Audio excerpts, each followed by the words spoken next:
Absolutno. V Svobodi nam je pomembno tudi kakovost zdravstvene storitve.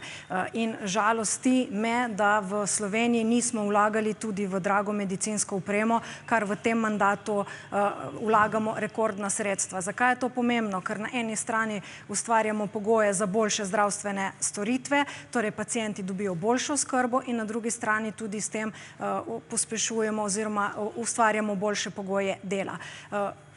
Niti enega evra nismo izgubili strani evropskih sredstev. Mimogrede, ravno danes je Evropska komisija pohvalila Slovenijo, da je izpolnila vse kriterije za NOO sredstva, tako da bomo dobili vsa sredstva. Niti en evro ni šel nič, šel je v drago medicinsko opremo, v bolnišnice po celi Sloveniji. Ker pomembno je poudariti, da se gradi po celotni Sloveniji, seveda največ v Mariboru in Ljubljani, zato ker se je 30 let zanemarjalo infrastrukturo.